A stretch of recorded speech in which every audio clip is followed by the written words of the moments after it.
How's it going, everyone? Welcome to week 3 of the course. So I know I've been saying that we're going to be doing the instructional transition for quite a while, but it's actually going to happen this week. So Dr. Carlos Acosta, who is kind of has more of a mechanical background, even though I believe his graduate training is in electrical engineering, is going to be taking over for the course this week. And this is kind of going to be our taper week. So you'll kind of see what I've asked him to do when you look through the checklist for this week.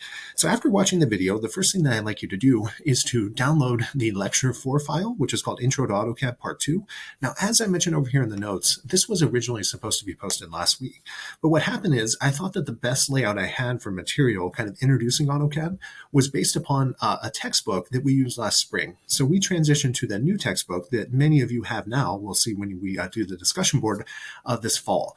And it's kind of more tutorial heavy versus kind of moving through the material in a way that you would see in an academic course. So I decided to use the lectures from last spring's textbook, but when I was looking back at those videos, I realized there were a lot of references to either pages in the book or videos that were provided as part of the book resources. So it took me a while to make sure that I had all those available to you in order to post on the Canvas site, which I have now. And when you watch that video, you'll notice when you watch the videos in that PowerPoint, rather, you'll see that the first two kind of videos are about making sure that you have access to all the files that you need. And I'm still finishing that up right now at 9:44, particularly the 2 template files I still need to upload, but I'll show you that in a little bit more detail here in a minute. In terms of the deliverables for this week, you do have a discussion board assignment. And the main point of that is just to basically see who has access to the course textbooks and whether or not you have the capability to install Inventor on a machine that it will work well on. And if not, whether you'd be willing to consider using Onshape as an alternative platform for meeting the 3D modeling learning objectives of the course. So what I'd like you to do, once you download this lecture for, and we'll kind of look at that in a minute, but what you're going to find is that there's about an hour and a half of my lectures, and then through the videos you have to watch that are provided by the textbook, you have about another hour of lectures there.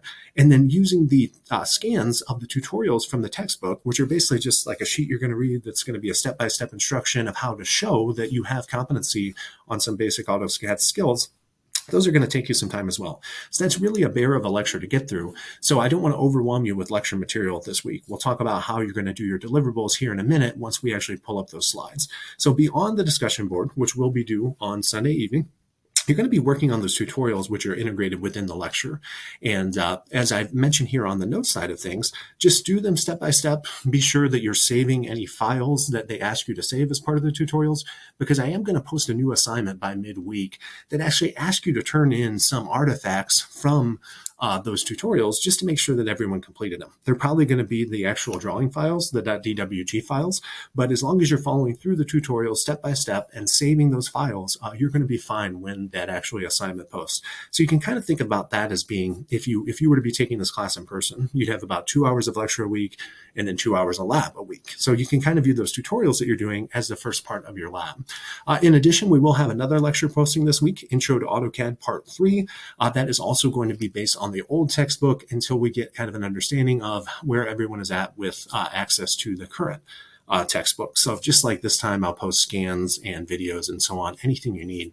And I've asked the new instructor to make some videos as well, both introducing himself, talking about how he views how graphics has basically impacted his career in the various engineering roles that he's had, and also to kind of go step by step through the various tutorials that are integrated within this lecture. So you're probably wondering, man, he's talked a lot about this lecture and I don't even know what he's talking about. But here it is. Here is the lecture for PowerPoint. And I should have added, sorry to kind of be all scatterbrained here. But one thing that's not on your checklist is kind of a video going over the solutions to the actual homework, along with a file that this is homework 1 that talks about the key points that I hope you take away from that homework. And you'll see that in the feedback that I provided you over the weekend, I tell a lot of you, I mentioned, hey, make sure to watch this video for a discussion on quantitative engineering design. So that's the video that I'm actually talking about. But here is the actual PowerPoint, and here are all the resources that you need. Here's the scans of that old textbook that are referenced in this lecture, and here are the 3 videos, and I'll post the 2 template drawing files that you need, even though I have a video in there showing you how to make them on your own. Here in a minute, and then there's your discussion board. So let's look at the lecture 4 content. Hopefully it'll load and behave on me here. It is a big file. So, and unfortunately, I don't think I have it local to this computer, but sometimes it's quicker to download than to try to render it in the web here. So let me see which one will win the race. It looks like the rendering actually won by a little bit, but I'll keep it up in PowerPoint here. So the first Getting Started module, these are the two lectures that I talked about. Here is a link to how to set up those templates. And again, I'm going to post these two files for you, but it's really easy to build them yourself. And it's just good exercise to go through and watch this video and see why templates are important, how you set the units, how you set the page or plot size, etc. Here is a video that talks about which resources you need and where they're at on the Canvas page. And then you'll notice here I referenced that there's 3 videos beyond the 2 that I just showed you, recorded by me in this lecture. They take 25 minutes, so I misstated how long they were. Sorry about that in the earlier portion of this video. 3 videos from the old textbook. They take 25 minutes, and then you're going to be asked to do 3 tutorials, and those will probably take you about 45 minutes each. View those as the lab again. So really getting through this PowerPoint is going to take 3 to 4 hours. And that's even if you don't watch Dr. Acosta's new videos going through the demo of those tutorials that hopefully will be up by later in the week. So you might look at this and say, hey, we're moving kind of slow through the actual course, and we definitely are a little bit behind, but we'll get that caught up to speed, and that the activities in that PowerPoint, along with watching the week 1 solutions, will take quite a bit of your time. So hopefully that'll get you started to midweek, and then we'll get that additional lecture posted along with all of Dr. Acosta's stuff. So I'll talk to you all soon. Reach out if you have any questions, and have a great week.